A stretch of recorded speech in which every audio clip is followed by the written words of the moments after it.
Tukiingia kwa mjadala to public opinion, we want to talk about something interesting, guys. I just told you. Leo tunaongea about restoring dignity to survivors of sexual and gender-based violence.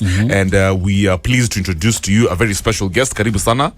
Santi sana. Maybe unaweza ambia watu jina yako, where you're from, and then talk about your organization. What inspired you to start this very powerful organization and what it does? Okay. Jina langu ni Wangu Kanja, founder and executive director Wangu Kanja Foundation.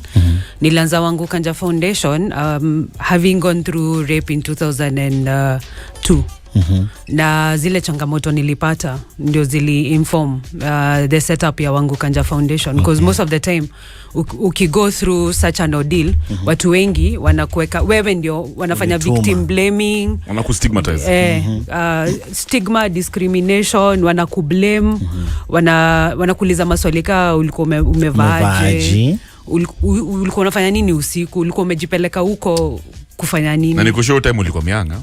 Na pia tuna need to understand ule mtu go through rape, si mnatoka kublame, mnatoka kuhold accountable ule mtu amecommit your crime. Kwa sababu one ni about consent. Mtu amekupatia idhini ya ku have sexual relationship na yeye, na pia hiyo idhini mtu anaweza withdraw. Akikupatia the same way amekupatia ndio the same way anaweza withdraw. But yangu incident yangu ilikuanga carjacking incident. Na nilipitia in like 2.5 years nilikuwa into depression after the incident. Nikatumia alcohol za coping mechanism, na ikafika mahali nilikuwa nimebadilika tu sana. And then nika decide Wango, you need to change, you need to figure out ni nini na happen, alafu you look for the right support mechanism, and then you start your healing journey. And that's what I did. Na hiyo stuff ili happen Nairobi, the rape. Where exactly? Nini pande za Uhuru. That was a while back. 2002 kulikuwa na a lot of insecurity issues then. But the same, tuko na similar situation this current time. Yep. So for me it's about how do we safeguard each other as human beings, as Kenyans, na tusaidiane. Nikuulize Wangu, ukiangalia so far vile government of the day naenda, especially mambo ya health, ministry ya health, because I think ndio wanafaa kuwa na hii mambo yote, na the civic education yafaa kupatiwa the people, the community itself. Do you think the government is doing enough so far? Okay, naweza sema make milestones, but mahali tunatuko kuwa kusupport survivors hatujafika hapo. So bado tuko na a lot to do, and Ministry of Health can actually up their game, because you see the law has provided survivors to be offered services for free. Apart from services, even documentation. But the sad fact is kwa ground vitu ni tofauti. Watu wanachajiwa for services, watu wanachajiwa for documentation, na hizo documentation ndio utachukua upeleke kwa polisi, urecord kesi yako, ndio uanze process sasa ya kesi kwenda kotini. Kama hawezi access, inamaanisha hawezi fanya hizo vitu zote. Na back to the organization, role yenu exactly inakuanga gani? Role yetu ni to amplify survivors' voices, to make sure that they are treated with dignity and respect through the continuum of care. So we champion for survivors' rights. And how's that going? It's a hard conversation. Kama community, issues za sex, sexuality na sexual violence huwa tuongee juu yake. Mkianza kuongea juu ya sex ni uko kwa curtains, kwenye sile kuna giza.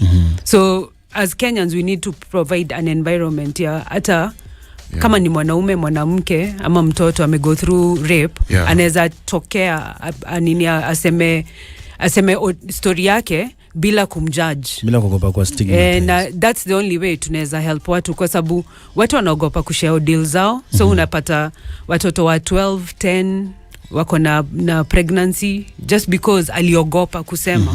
Unapata adults, men and women, wanakata kushare deals zao kwa sababu nani ataniangaliaje, nani atasemaje, bwana yangu ataniwacha, bibi yangu ataniwacha. Ni vitu zina happen. So tuna need to create a safe environment for all survivors to come out waseme deal zao ndio waweze kupata the right support mechanism. Now let me give you some stats. Now according to the Center for Rights, Education and Awareness, when it was CREW Kenya, wamesema that it has received over 3,762 cases of gender-based violence in 2022. Out of those cases, 2,985 cases of SGBV were by women, while 777 cases were by men. The various types of SGBV included physical assault, emotional abuse, defilement, and rape. Hizi vitu mazes you happen mob sana, but some of them don't even make it to the news. From your assessment, what is the situation kwa ground in terms of numbers? Zinazidi kupanda ama are we fighting this menace vile nafaa maze? What's going up? What's going down? Okay, so I think tumefika mahali watu wana come out kuongea si vile tunaweza taka as a country, kwa sababu whatever wamerefer to, crew wamerefer to is just a tip of the iceberg. What? It's just a tip. Tip of the iceberg. Sasa tukiwa na a proper mechanism ya kudocument hizi cases, there's a likelihood tunaweza kuwa tunakaribia South Africa. Do you think, Wangu, do you think like so far mali tumefika kuna hii story inaendelea sasa ya sex education offense kufundishwa kwa shule. Una think ita help sana kwa hii situation inaendelea sasa? I think sex education unajua nikikufundisha juu ya sex education si about how to have sex. Ni about na kupatia the right information so that you can make an informed decision. So if we take that power away from that individual, hatumsaidi, kwa sababu unapata let's be candid, watoto wana engage in sex so that we don't get ourselves into problems. What do? We give them information. Na hiyo information itasaidia mtu ku make an informed decision at the end of the day. So ni important sex education ongeze kwa curriculum ya shule. Mimi na support 101%. From what stage? You can start as early. Unajua information ni unaangalia age ya mtu, unampatia information na miaka yake. So we can start from 4. And the reason why I'm saying that ni unapata majority of children, the youngest survivor wa rape, defilement in Kenya ni 3 days. Hey.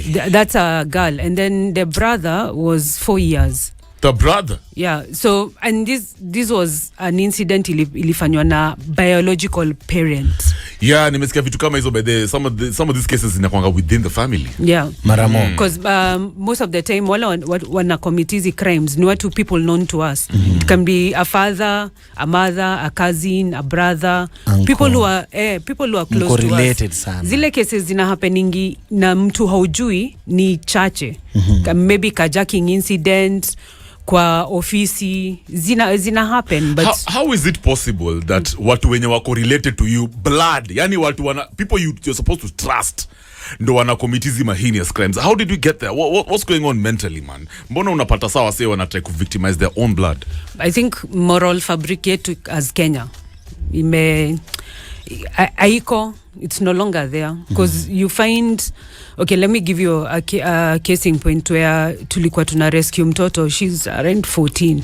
The person who actually violated her ni biological father, and then wakaficha, and alikuwa na violate mama yake yeye, and then the mother died. She brought in a new wife, akaendelea kuviolate mpaka the new wife na mtoto. So when he cannot have access to the daughter, anaenda kwa the mother, the second wife. Akikosa access to the second wife, anaenda to the girl. And then what happened, the girl who's 14 got pregnant.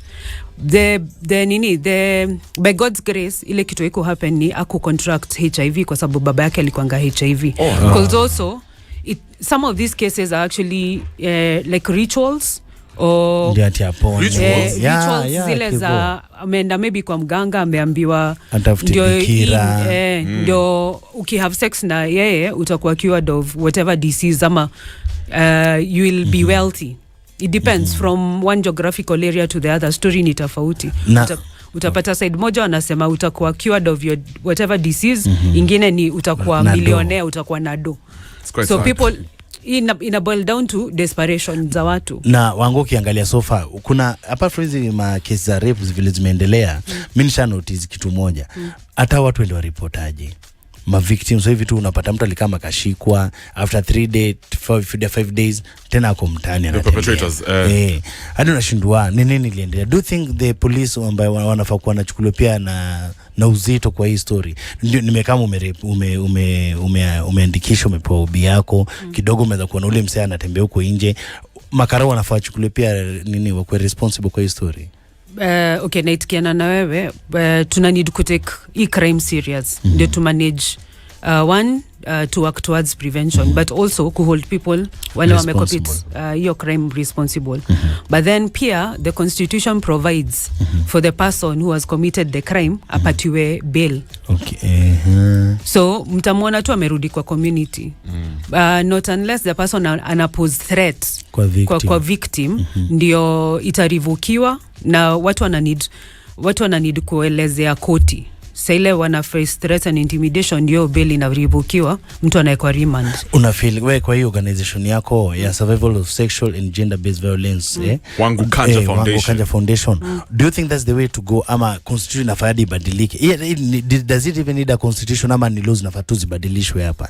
Because for me sioni ni kama inaweza kuwa ni poa voke ati unaona msi ali rape sister yako ati amerudi tao ako mtaani, so je unajipata wewe umereact unanige umulimkatsia community hadi zinachukua nini action kwa mikono yao je vitu kaa hizo. So ndio nauliza wewe, kwa hiyo geri yako ya Wangu Kanja Foundation kuna mikakati hizo umeweza kupitisha za vile mnaweza jaribu hata zitumwe kwa parliament ziweze kubadilisha vibe kaa hiyo sahi? Okay, so sheria zetu za Kenya ziko enough, as in atu need ku minors subtract. Ile kitu tuna need kufanya ni ku enforce implementation ya the laws to the letter. Kwa sababu tukifanya hivyo tuta have proper social mechanisms za kufanya like a needs assessment. Ni threat gani huyu mtu atapose to mwadhiriwa and then you take the right action. Kwa sababu unaweza sema asipatiwe bail but pia unajua watu huwa wanaogopa instances where mtu amepatiwa bail alafu 2 minutes hapo nje mabeste familia wote wame contribute, amepatiwa bail, amerudi kwa community. Then mwadhiriwa ana feel siwezi endelea na hii kesi kwa sababu jamaa amewachiliwa, but I understand that pia wao wako na rights kama perpetrator. Na but sasa tumeweka so much weight kwa perpetrator, tuna forget ule mtu mwadhiriwa at the end of the day. Kwa sababu imagine nime go through an ordeal, nimetoka mali crime ili happen, nimejipeleka hospitali and then nikifika huko si treatiwi poa and then niende polisi, the same thing happened. Kwa sababu problem yetu ni attitude towards a person who has been violated. Because the minute tuna change attitude yetu na tunasema let's protect this person, let's support this person, let's handhold this person every step of the way. Kwa sababu ni conversation hard. Mi nilikuwa every single time nilikuwa naenda hospital nilikuwa naulizwa kuliendaje? Actually, nataka tukirudi we talk about your story because I know you went through so much, is almost stigma, depression, and I want to know how you overcame that, if at all you have. Remember guys, we are talking to Wangu Kanja. She's the founder of Wangu Kanja Foundation. Leo tunaongea story restoring dignity to survivors of sexual and gender-based violence. Remember we are live www.vibesradio.co.ke. Tukupata chance kupiga simu on 0719012700. Don't move. I rise Itana. Positive vibrations on the morning vibes. Karibuni sana man, this is the third hour of the show and we are on Mjadala Koto Public Opinion. Leo tunaongea na Wangu Kanja. She's the founder of Wangu Kanja Foundation and specifically we're talking about restoring dignity to survivors of sexual and gender-based violence. Now Madam Kanja, okay, kuna watu wapenangi so how you gonna call me madam? Call me Lady Wangu Kanja.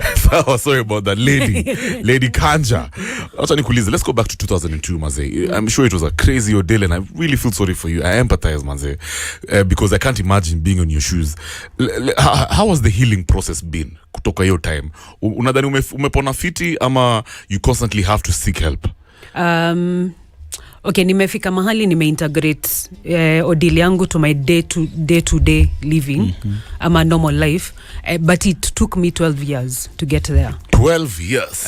What? And this is with even friends coming to tell me, hey bana this Wango we don't know, you need to figure out Wanono change sana. you need to figure out how to start your healing journey. But then I had a couple of friends, well, they held my hand in 2012 2013.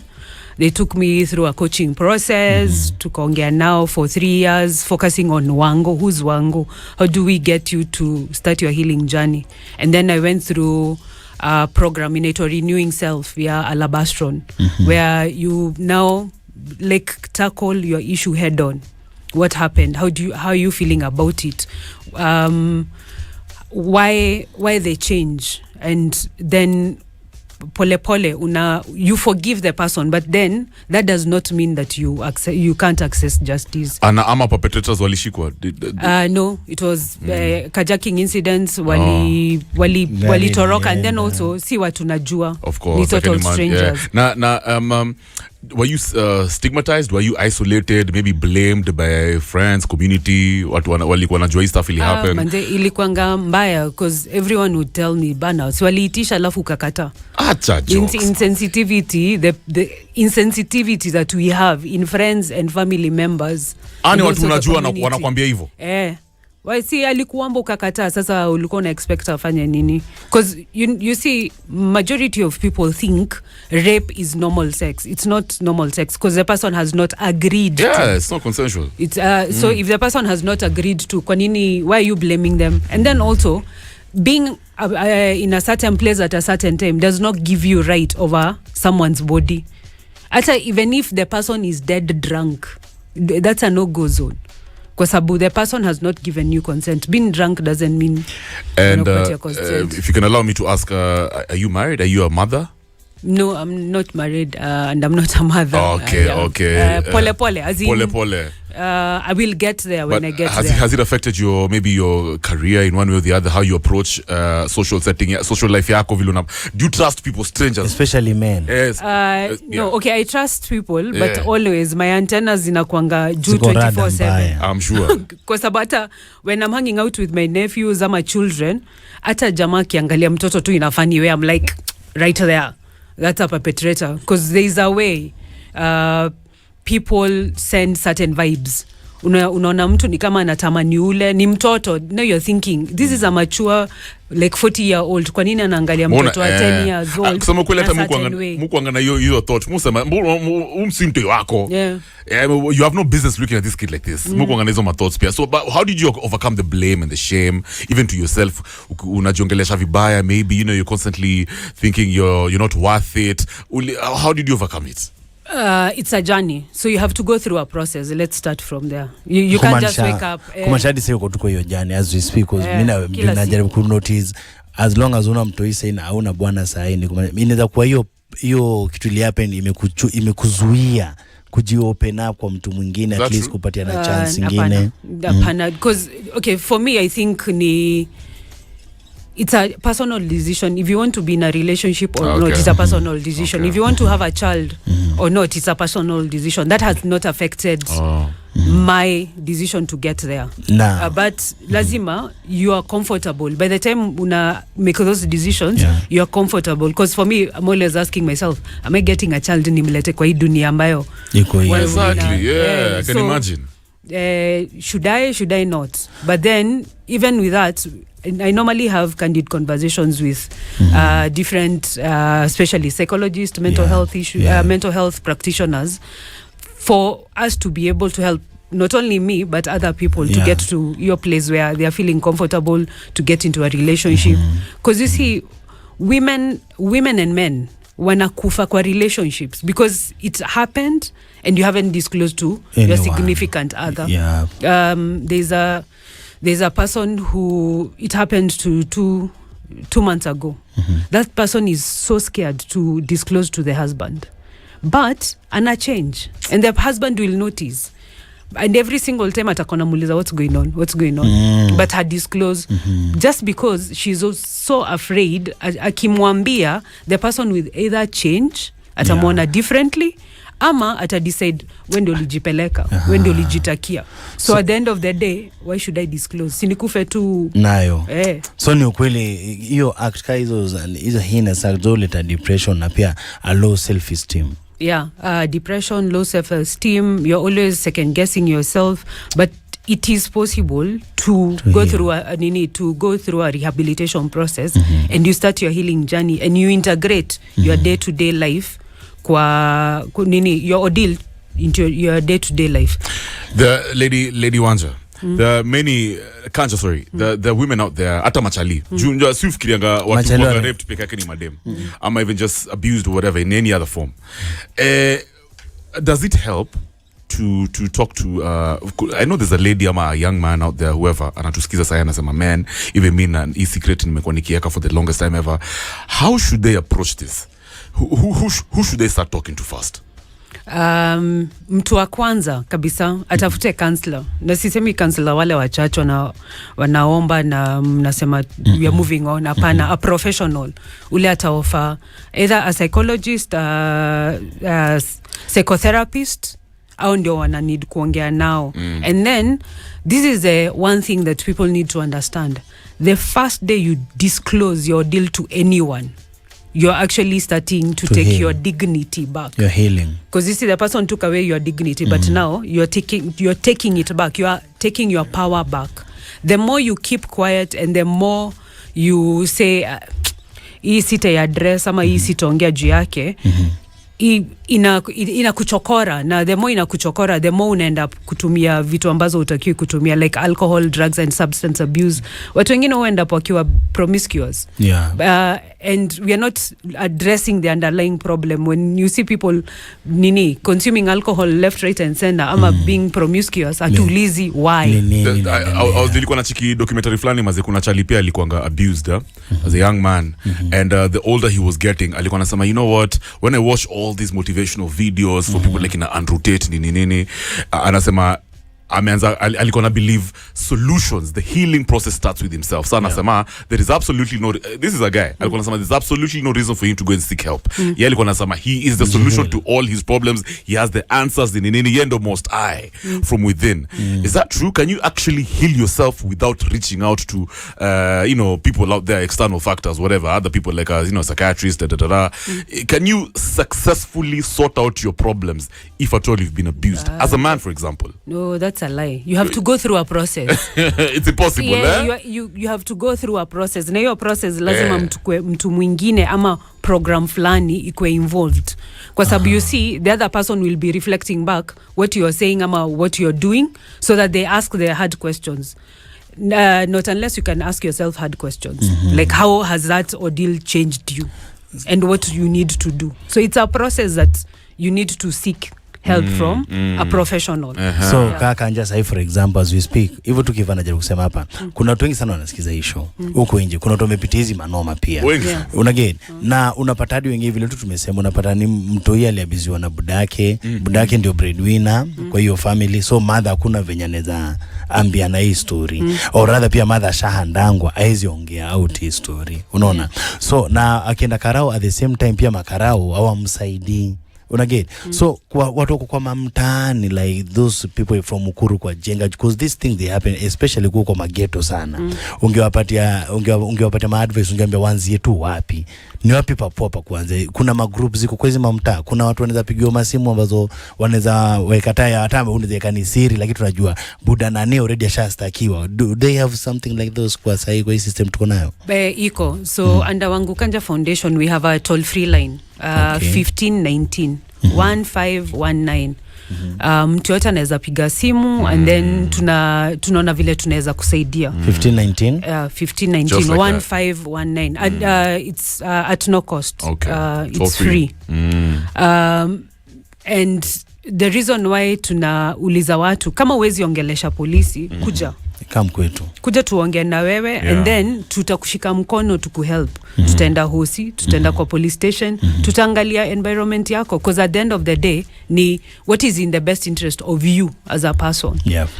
Kama ni watu wana face threats and intimidations, kuna vyenye tunawatoanga kwa hiyo environment through the help of children's office na other county departments to make sure that that person is safeguarded at the end of the day. So watu wasikufe peke yao, kwa sababu this is something that you can get through and come out a victor on the other side. That's amazing. Now let me ask you something. You know, there's this quote, wanasemanga hurt people. Yeah, absolutely. Yeah, so is it true that utapata sasa ma victims pia, especially the ones when hawajapata help, who haven't healed, utapata some of them get out there now, they're pissed, wanataka ku revenge. Now unapata ana generalize, anasema madem wote ni wabaya. You know, ever since my auntie did things to me when I was young, now this guy amekuwa sasa like an, is it like an insult? What's the word? Anaanza tu kuchukia madem, or the opposite, madem wanachukia machali. Do we have cases like that? Now we start generalizing and looking at everyone as bad. Kwa sababu one of the things watu wanaangalia ni kama vile watu wanasamanga either madem wote ni maumbo ama machali wote ni maumbo. It's a false, kwa sababu si watu wote wabaya. It's impossible, yeah. And then also hurting people hurt others. Kumbuka, as you grow, you're picking baggage from your parents, from the community, from your relatives, kwa sababu kuna watu watakuja kuambia wewe ni mjinga kama mama yako, unafanya uko na tabia mbaya kama. So all that is baggage that you're collecting along your life, and then this incident happens, una confirm, by the way, mimi ni mbaya. So what you need to go through a healing journey. Because I can't say it's a process, it's a journey. Even if just a second, Kevo, hata kama ili happen kitambo, utapata sasa labda buda fulani alikuanga sodomized or whatever. Now he's at an older age. But unapata umse ukuanga na matemper, he's always very harsh to his children, or even the wife. The wife has some secrets. Can they revisit and actually heal after an ordeal that happened 30 years ago? 40, they can. 50. They can. It's possible. It's possible. Because there are programs out there that are able to help you to now look at your issues. Nini, what's the root cause? And if this is the root cause, how do we remedy it? Because there is a way you can actually address your childhood trauma, the ordeal that you went through, for you to be a new you. You're not going to go to your older self. You're going to be your new you. You mentioned forgiveness. What does forgiveness mean in a context like that? Okay, I'll explain it from my context. I had to release the person. The person committed a crime. Yes, we should hold them accountable. But for me to start my healing journey, ni kusema, I forgive you for violating me, because also that's a healing process where I'm taking my power back. Unajua nika vile mtu anasemanga unachukia mtu mpaka ukimuona una throw up. But you see, huyo mtu hana shughuli na wewe, alimove kitambo. But sasa wewe bado unamhold 10 years later, 20 years later, you're still holding on to that anger, resentment towards that person. It doesn't help. Utakuwa na ulcers, utakuwa na migraines, utaenda into depression. Huyo mtu alimove on na anaendelea life yake free. Hapo nyuma nimesikia ukisema watu waende kwa the real people, psychiatrists, ni ukiwa kwa situation kayo. Yet kwa hizi mamta zetu, hizi mageto zetu, ambapo hizo ndo hizo ma crimes wapenia sana. Kuna makanisa zaidi ya 1000. Unagain, bali nimesikia umesema tu direct. Si ati muende kwa pastor ati ya kuombea, kwanza kuambia hapa hii mambo imeisha. Au believe au mapastor pia yuko na job ya kudu ya kurudisha mtu kwa hiyo game, ama you just don't believe in those things kulingana vile mambo ya kanisa pia imekuwa ikifanya. Unajua na avoid kuambia watu waende kwa kanisa, because most of the time tumekuwa too religious. Mali tunasema forgive that brother or that woman because ni devil alikuwa amempossessed. Wacha ku blame the devil. It's a human being who committed the crime. And okay, shetani sijui kula liingililia hapo hivyo. So let's hold that person accountable, but then also to understand ndio church zinaweza kuwa na mafunzo, nini processes za kuhelp watu kurecover ama start their healing journey, but then you need to vet. Si kila mtu yuko in your best interest. Wengine tu ni kuhype tunaweza fanya.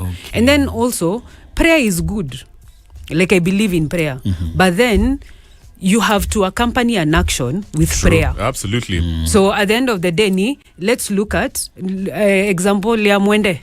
Mwende alienda church mara ngapi?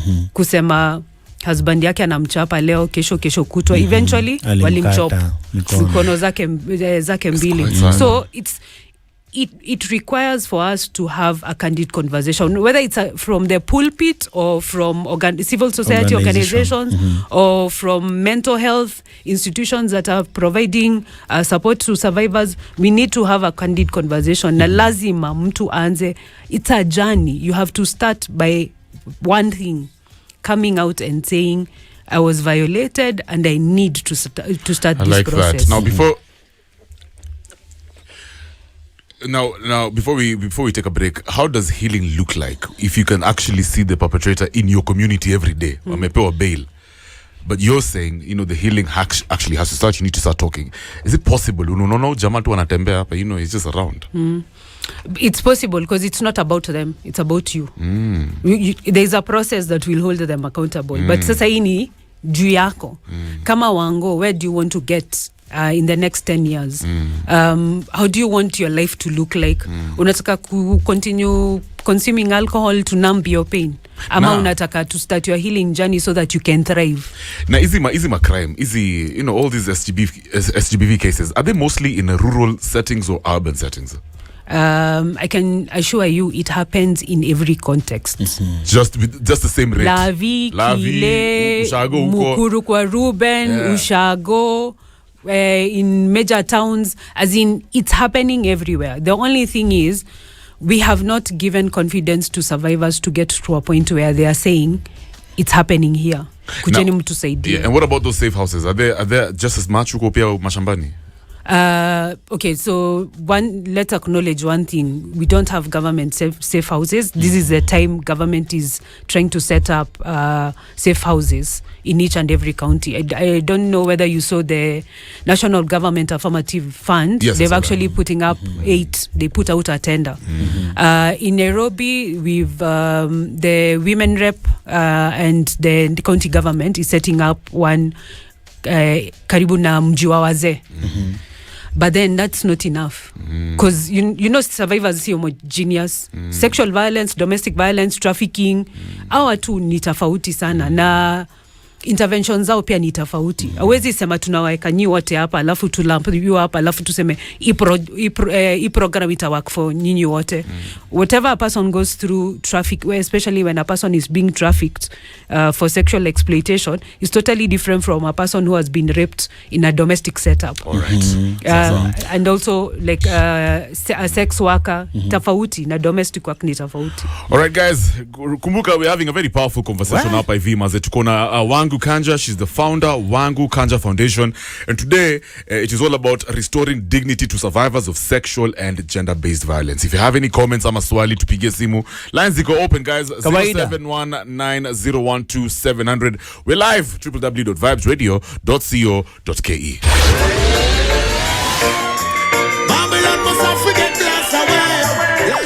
Rebels and reggae heads, start your day the MVP way, where you are the MVP, no negative vibes. Yo, that's a big tune right there, man. And we're hoping everything is going to be all right at some point, maze. Because the amount of evil happening in our society, Kev. Musa Manga, you know what? This is it's crazy. Like Africa Kwanza, man. I don't know. Kev, we love our continent, we love our people, but certain things that we do in this continent. It's not normal, it's not usual, but it's an ongoing conversation, and we hopefully will find solutions moving forward, though at least especially our children wapate kuishi kwa environment fiti. Everyone deserves to thrive, everyone deserves to live in dignity, and that is why we're having a conversation hapa hivi na Wangu Kanja. She's the founder of Wangu Kanja Foundation, and leo tunaongea story ya restoring dignity to survivors of sexual and gender-based violence. We're open to having a conversation with you. Unaweza piga simu man 0719012700 if you have any comments, uko na swali yote to Lady Kanja, tupige simu maze 0719012700. Vibes Radio, good morning. Oh, pole sana, looks like there's an issue there. My sister, my brother, ebu nipige simu tena maze. Now, Kevin, I know you had a question to Lady Kanja. Maybe before your mambo ya simu iko sorted, we can pick it up from there. Manzeni kwa mcheki kuna hata ndo imekuja just a second. Sawa. Vibes Radio, good morning. Good morning. Karibu sana. Who are we speaking to? This is Rasmobia out at Bamburi. Rasba kutoka Bamburi. Unasemaje maze? Do you have any question ama uko na comment? Nataka comment hapo hivyo. Big up huyo mledi mazee anafanya kazi fiti. Asante. Yeah, we like emphasis like those ones who are fighting for the right. Exactly. All right. Yeah. Asante sana. Anaku appreciate tu. Rafo, good morning. Asante. Hello. Karibu sana Rafo. What do you have to say maze? Uko na swali ama comment? Niko na comment. Kuna hiyo story anaongea ni kama iko on ground. Yes. Kuna watu wengi tunaona lakini hakuna watu wanashikwa wakiwa wamefanya hivyo lakini hakuna pale wanapelekwa. Lakini unajua watu ni kama hiyo story inaweza ikuwa hivi. Maze. Justice haikuangi served.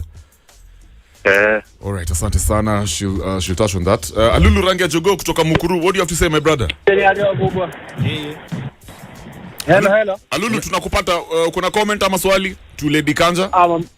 Bana we niko na comment kwanza made. Kuna hii shughuli kwanza huku mtaani imekuwa very very very high, unaona. Historia ya SGBV, mambo ya rape nini? Na agenda bana. Kwanza mimi ningependa kushukuru, kuna madam fulani hapa mtaani anaitwa Madam Helen. Yes. Pia ako tuna initiative mzuri kama ya huyu lady wetu mwenye hapa kwa studio. But sasa kuna issue fulani manze tumekuwa address kwa public participation, unapata aje? Wamama wengi sana wanalia pale gender desk, pale ukifika pale kwa polisi. We need to have gender desk. Whereby hata kama wewe ni victim, mwenye unaenda kuelezea ni mtu anaelewa mambo na hiyo mambo.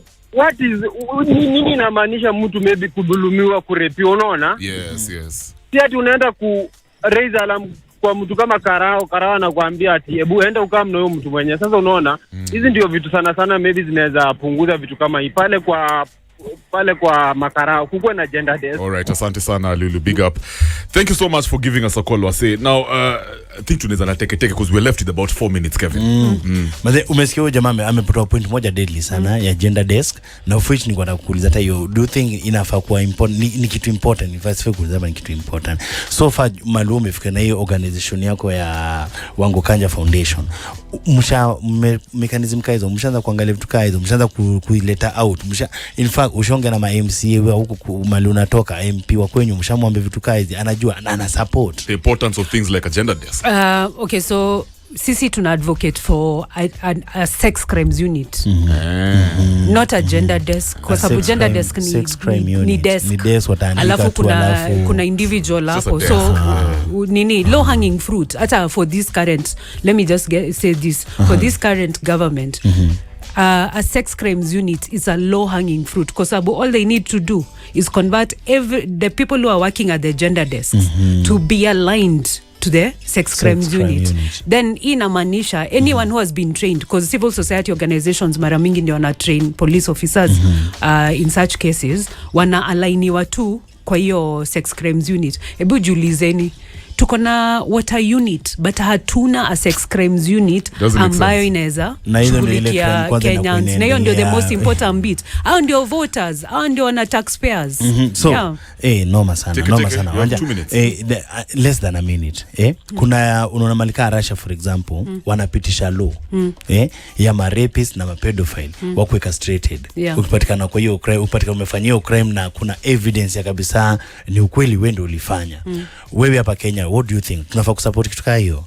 Mimi niko in support ya hiyo kwa sababu at the end of the day ina work kama deterrent. Watu wataacha a preventative measure because tuna need to get to a level where as a society hatu accept any form of sexual or gender based violence. Tunasema no. So we need harsher penalties. All right, thank you so much Wangu Kanja. She's the founder of Wangu Kanja Foundation, and I hope my guys umelan kitu moja hapo hivyo maze from this powerful conversation, restoring dignity to survivors of sexual and gender-based violence. If people want to reach out, wanaweza kupata wapi? Wanaweza call your line 1519 watanipata. It's a toll free line. Social media platforms at Wangu Kanja F hiyo ni Twitter handle. Wangu Kanja F. Yeah, Wangu Yes. Kanja F, hiyo ni Twitter handle, but then also Wangu Kanja Foundation. Facebook na IG. Okay. God bless you for the amazing work you're doing. Najua si Asante. rahisi, but we need all hands on deck. Yeah. It's not just about you, it's all of us as a society. man. Am I Kev? Yeah, man, manze. Yeah, manze. This is something that we have to fight constantly.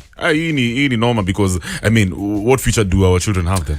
Awana manze. We need to explore your media movement, Yes. yeah, to see how best we can create grassroots awareness na pia, because you see it's a constant. Yeah. Sorry, thank you so much. Asante. Thank Wangu you. Kanja. Yeah. Right now, guys, it is 9 a.m. time for the news with Aseto. Good morning, guys. Shikilia hapo ndio move.